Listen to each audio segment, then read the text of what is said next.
petit PD a disparu. Sur le plan de l'action, quels ont été vos rapports avec le national-socialisme et le fascisme?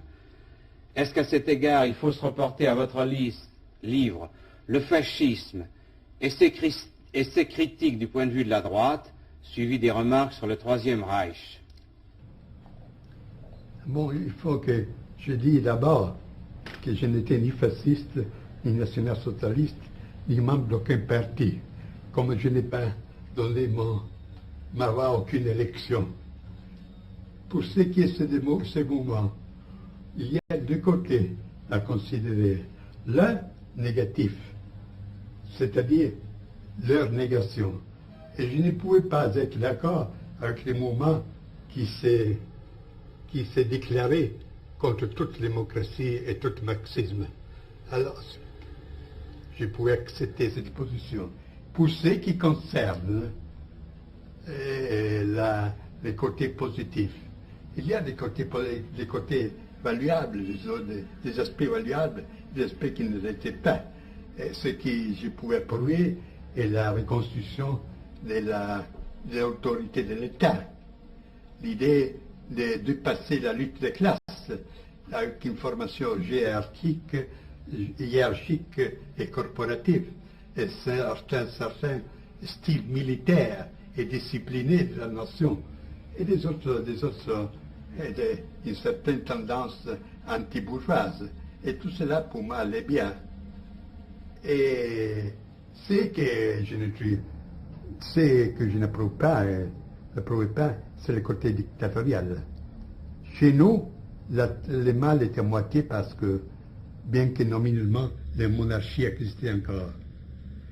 Au contraire, l'action du national-socialiste a été, dans un certain sens, assez destructrice, parce qu'il a nié, en grande partie, ces traditions qui existaient même après la Première Guerre mondiale. Alors, pour ce quels sont les rapports avec ce mouvement, je n'ai exercé presque aucune action dans le monde du fascisme, aussi pour des raisons particulières de mentalité et pour une sorte de maçonnerie qui s'était formée là, des groupements fermés. Pendant que j'exerçais une certaine action en Allemagne, mais justement dans ce milieu qui n'était pas justement national-socialiste, mais qui était conservateur aristocratique. Et j'étais très ami du baron von Gleichen, qui était le président du Herrenclub, du club des seigneurs de Berlin, dont le rôle est assez connu dans la période précédente. Et pas avec les mouvements nazistes en tant que tel. Pour Hitler, je n'avais aucune sympathie, parce qu'avant tout, j'ai trouvé qu'il était une nature prolétarienne. En second lieu, qu'il est un type dangereux de posséder, bien qu'il est très doué, d'où ses succès, etc. Et pour ce qui est de la SS, le discours est un peu différent, parce que d'habitude, on connaît de la SS seulement les aspects les plus fâcheux, comme des concentrations, tout cela, Gestapo, etc.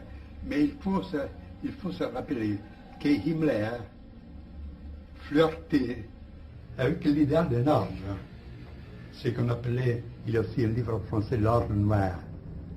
Il voulait ressusciter dans une nouvelle forme l'ancien ordre, les chevaliers Teutones, les chevaliers germaniques du IIe siècle. Et dans ce sens, il travaillait pour donner une certaine formation particulière des mi-spartanes et des mi-prussiennes à ces éléments choisis, l'élément nouveau, et qui demandait aussi qu'il avait de la race et qu'il avait une formation surtout militaire aussi. Et alors, dans ce sens, puisqu'il cherchait aussi une sorte de consacration pour cet ordre, il avait intérêt aussi pour les symboles primordiaux, tout ce qui était les traditions primordiales. Et dans ce sens, il avait porté aussi l'attention à moi. Et j'ai fait des conférences à Berlin, en allemand, pour des chefs de la SS, justement sur ces domaines, sur ces camps tout à fait particuliers, ces domaines tout à fait particuliers. Et c'est là tout. Je n'ai pas eu notre relation avec les Allemands. Est-ce que vous avez effectivement tenté de constituer le début de l'Ordre Noir? Qui était, lui, Lui, Himmler. Himmler l'a tenté. Et il a formé. Si ce qui a formé était à l'auteur de l'idéal, c'était notre discours, n'est-ce pas? Voulez-vous nous dire quel est votre concept de race et pourquoi vous avez été accusé par vos adversaires de racisme? Mais vous savez, les racistes, fascistes, etc., ce sont des étiquettes qu'on emploie très volontiers pour quelqu'un qu'on veut liquider sans se donner la peine de connaître les idées véritables. Et pour ce qui est le problème de la race, ce serait un discours un peu long, parce qu'avant que le fascisme aussi avait pris une orientation raciste, je travaillais en Allemagne dans le sens de rectifier ce que je voulais appeler le racisme biologique et scientiste qui avait pris très pied. Et je ne pouvais faire parce que j'étais italien, parce que un Allemand qui aurait fait ces propos, très probablement serait fini dans un camp de concentration. Alors, pour arriver à l'essentiel, je me suis occupé du racisme, mais avec l'intention de le rectifier. De là, une doctrine toute particulière de la race. C'est évident que, comme toute conception, aussi celle de la race dépend de l'idée qu'on a de l'homme. Si cette idée matérialiste, c'est évident qu'il y a aussi les conceptions qu'il prend pour base seront matérialistes. Et ce sera différent lorsque la base est différente. Alors moi, je suis parti pas par la conception biologique de l'être humain, de l'entité humaine, mais bien de la conception traditionnelle. L'homme composé par un esprit, une âme et un corps. Et alors j'ai posé le problème de la race pour toutes les éléments. Alors j'ai formulé une théorie de la race du corps qui correspond plus ou moins à l'anthropologie courante. Une théorie de la race de l'âme qui étudie la typologie des manières de réagir, des sentiments, des aspirations, tout cela. Tout cela peut avoir un style particulier qui peut être aussi caractéristique d'un certain groupe humain. Et au sommet, il y a la race de l'esprit. Ce sont les formes typiques qui peut avoir l'attitude vis-à-vis au spirituel, à la vie et à la mort en général, les surnaturels, etc.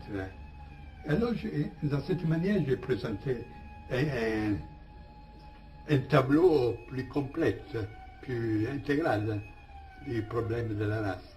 Et il se peut qu'intéresse que Mussolini, dont, je le dis entre parenthèses, je n'étais pas l'éminence grise, comme on a écrit en France, mais que j'ai vu seulement dans cette occasion, a eu l'occasion de lire ce livre que j'écris en Italie, ça s'appelle Synthèse de la doctrine de la race, avec ses différenciations.